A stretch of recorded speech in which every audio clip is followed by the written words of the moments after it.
Bonjour à tous.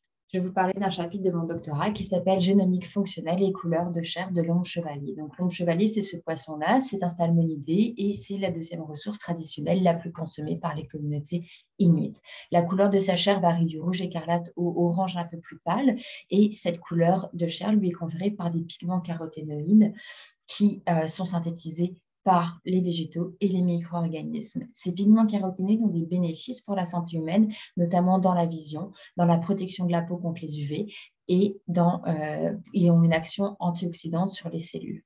L'homme chevalier, lui, va se procurer ces pigments par le réseau trophique et son alimentation.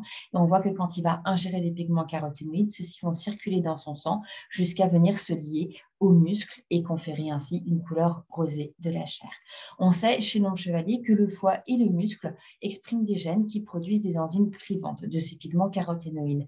Donc, quand il va ingérer ces pigments, ceux-ci vont circuler dans le sang et traverser le foie, puis ensuite le muscle, où une partie à chaque fois des pigments va être clivée.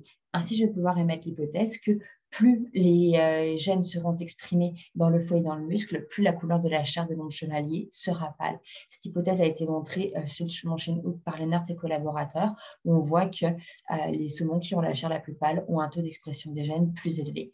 Moi, je vais travailler dans la région de Naouyat sur 3 lacs différents où j'ai une idée de la couleur de la chair des individus vivant dans ces lacs, sauf pour le lac Pamirluk.